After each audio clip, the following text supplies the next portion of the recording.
존경하는 고양시민 여러분 안녕하십니까. 능곡동 백석 1, 2동의 시의원 정민경입니다. 먼저 발언 기회를 주신 김은날 의장님을 비롯한 동료 의원 여러분께 감사드립니다. 시장님 취임 3년 1호 공약인 경제자유구역은 여전히 지정되지 못했고 4조 원 투자 유치 발표는 기업의 반박으로 철회됐으며 BBC가 선정한 세계 5대 도시라는 홍보는 사실과 달랐습니다. 오늘 저는 민선 8기의 약속이 얼마나 지켜졌는지, 시민을 향한 소통은 얼마나 진실했는지 구체적 사실로 묻겠습니다. 본 의원은 오늘 시정 질문을 세 부분으로 나눕니다. 첫째, 독선적 추진으로 인한 정책 실패. 둘째, 실적 부족을 감추려는 과장된 홍보. 셋째, 시민 자산을 훼손하는 독단적 결정입니다. 민선 8기의 1호 공약인 경제자유구역 지정. 임기 8개월을 남긴 지금 어디까지 왔습니까? 지난 제297회 김학영 의원님의 시정 질문에서 드러났듯이 과도한 면적 요구가 가장 큰 걸림돌입니다. 수치를 말씀드립니다. 경제자유구역 지정 잔여 총 면적은 86.95제곱킬로미터입니다. 고양시가 요청한 면적은 약 17.6제곱킬로미터, 약 532만 평입니다. 이는 잔여 면적의 약 20%, 여의도의 6배 면적이며 다른 지자체 요청 면적의 최대 18배에 달합니다. 시장께서는 인천광역시 경제자유구역 면적과 비교하면 충분히 납득 가능하다고 답변하셨습니다. 그러나 인천시는 광역자치단체로 산업통상자원부에 직접 신청이 가능합니다. 우리 고양시는 경기도의 31개 기초자치단체 중 하나로 경기도 내 경쟁에서 먼저 선정되어야 합니다. 광역시와의 단순 비교로 잔여 면적의 20%를 요구하는 것이 과연 현실적입니까? 그래서 시장님에게 질문합니다. 첫째, 532만 평 요청의 타당성을 뒷받침하는 연구 용역 보고서나 전문가 검토 의견서를 제출해 주십시오.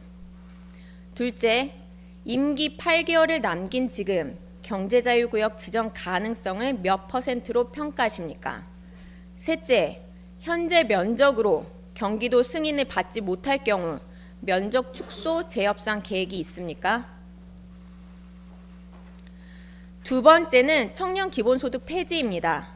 청년 기본소득은 만 24세 청년들에게 분기별 25만 원씩 연간 100만 원을 지역화폐로 지급하는 제도로 도비 70%, 시비 30%로 시행되는 사업입니다. 우리 시가 약 40억 원을 부담하면 경기도가 약 100억 원을 매칭하여 총 140억 원의 혜택이 14,000명의 고양시 청년에게 돌아가는 구조였습니다.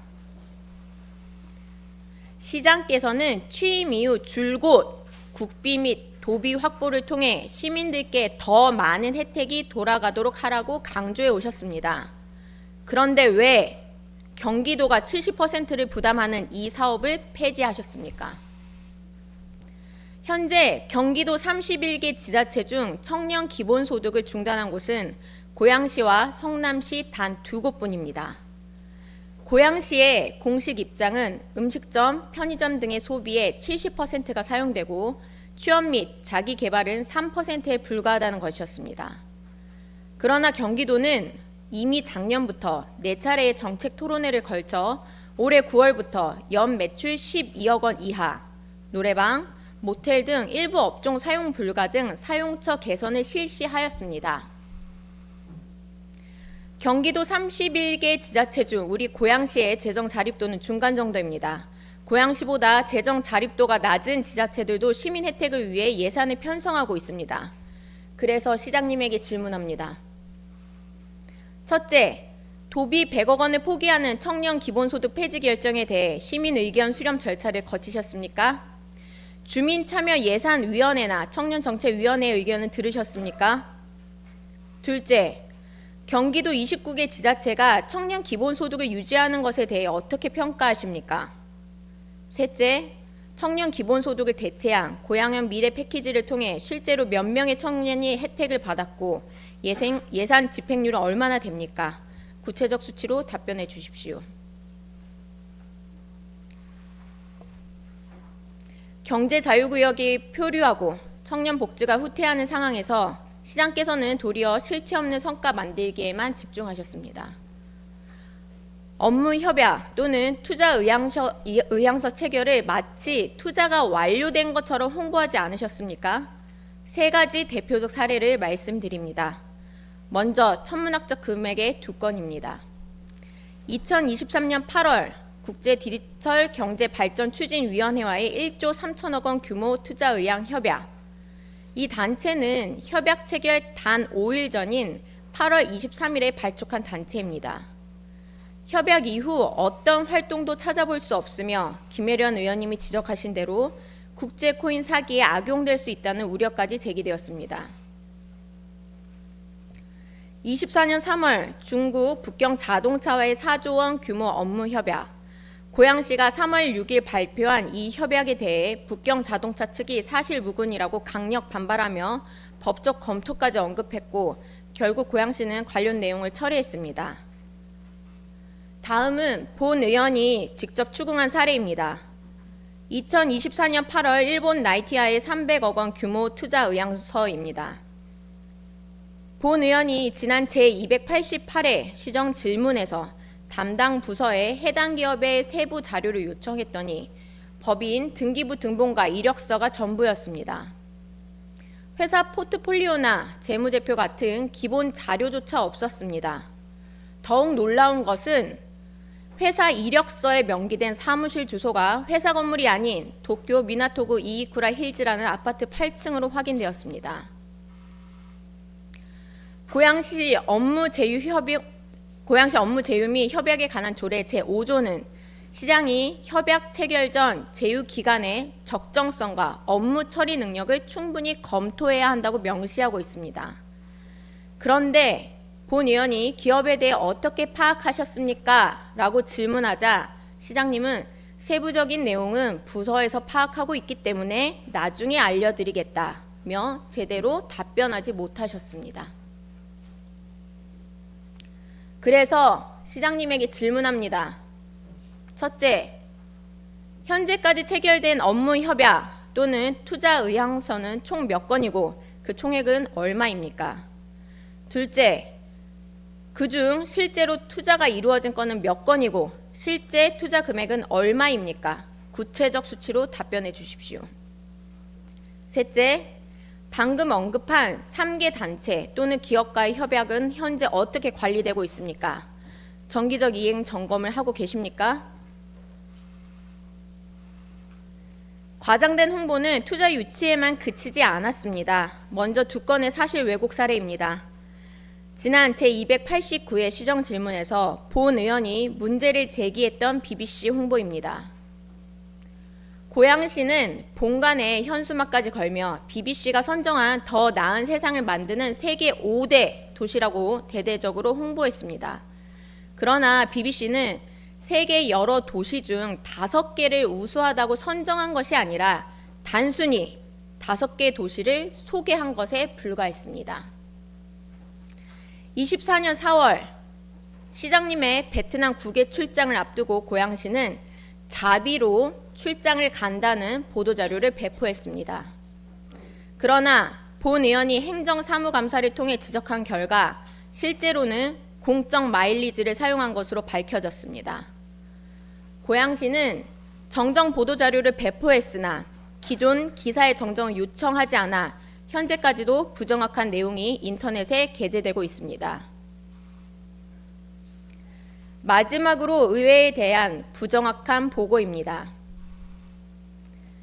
최근 제298회 본 의원의 5분 발언에서 비서실이 언론중재위원회에 조정 신청을 한 것에 대해 월권 행위 및 위법한 절차임을 지적했습니다. 이에 비서실은 본 의원의 서류 제출 요구에 총 4건이라고 답변했습니다.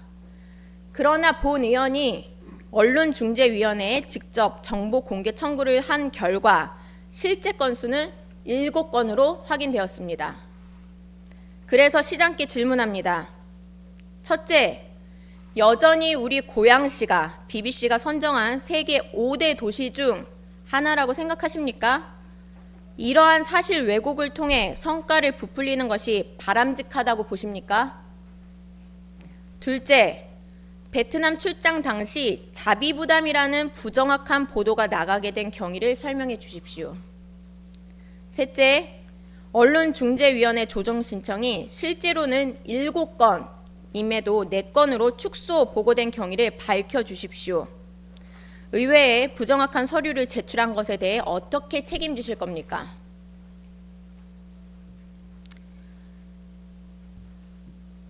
실적도 부족하고 홍보는 과장으로 점철된 상황에서 시장께서는 시민의 자산마저 훼손시키셨습니다. 존경하는 문재우 의원님이 지난 제290회 발언에서 지적하셨던 내용입니다. 고양이는 고양 시민들이 사랑하던 우리의 마스코트였습니다.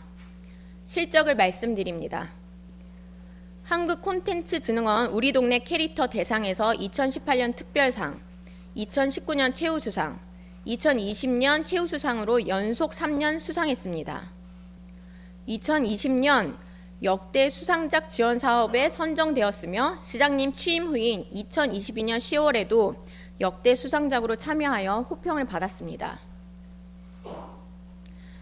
그런데 지금은 어떻습니까? 2023년 경기도 생활체육대축전을 위해 만든 까비 캐릭터는 어디로 사라졌습니까?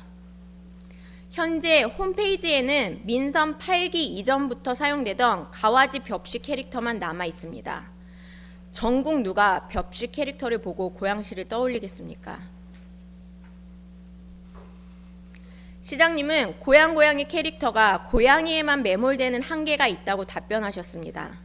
그러나 최소한 고양이가 사용되던 시기에는 해당 캐릭터의 높은 인지도를 활용해 고양시 홍보와 도시 브랜드 강화에 활용할 수 있었습니다. 정치적 이해관계를 떠나 우리 공동체가 보존하고 활용해야 할 유산이 존재합니다. 시장 개인의 독단으로 인해 우리 고양시가 자랑하고 시민의 사랑을 받던 공동체의 자원이 사라졌습니다. 그래서 시장님에게 질문합니다. 첫째, 고양시의 사랑이었던 고양이를 폐기하고 새로운 캐릭터를 도입한 것이 도시 브랜드 강화에 얼마나 기여했습니까? 활용도, 정책, 홍보 성과, 수상 내역 등 객관적 자료로 답변해 주십시오. 둘째, 고양이가 고양이 캐릭터에만 매몰된다는 답변의 근거는 무엇입니까? 전문가 자문이나 시민 의견 조사 결과가 있습니까? 셋째, 연속 3년 수상한 캐릭터를 폐기하기 전에 시민 의견 수렴 절차를 거치셨습니까? 존경하고 사랑하는 106만 고양 시민 여러분, 공직자 여러분, 지금 우리가 목도하고 있는 고양시의 현실은 어떻습니까?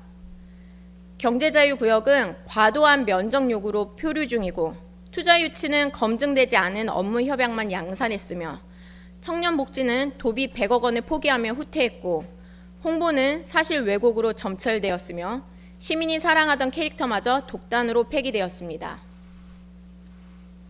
시장께서는 올해 7월 산업이 이끄는 도시로의 전환을 기치로 지노믹스를 발표하셨습니다. 민선 8기의 약속도 제대로 이행하지 못한 채 벌써 민선 9기의 새로운 공약을 만들어내셨습니다. 현재의 문제도 해결하지 못하는데 새로운 공약을 남발하는 동안 우리 고양시의 미래는 멈췄습니다. 우리가 일상에서 자주 사용하는 신용이란 단어가 있습니다. 행정과 정치에서 신용이란 약속한 공약과 정책을 실현할 수 있는 능력일 것입니다. 앞서 말씀드린 여러 사례를 통해 본 의원은 심각하게 신뢰가 실추된 상태라고 말씀드리고 싶습니다. 시장님에게 마지막으로 제안드립니다. 남은 8개월 동안 새로운 공약을 남발하기보다 기존 약속부터 지켜주십시오. 3가지만 약속해 주십시오. 첫째, 경제자유구역 면적 재협상, 현실적 면적으로 조정하여 실제 지정 가능성을 높이십시오. 둘째, 투자유치 실태 전수조사, 모든 업무 협약의 이행 현황을 투명하게 공개하십시오. 셋째, 청년 기본소득 재검토, 도비 100억 원 혜택을 고양시 청년들에게 돌려주십시오. 이 세 가지만 약속하시면 시민들은 다시 신뢰할 것입니다. 106만 고양 시민을 지켜보고 있습니다. 시장님의 성실한 답변을 기대하며 질문을 마치겠습니다. 감사합니다.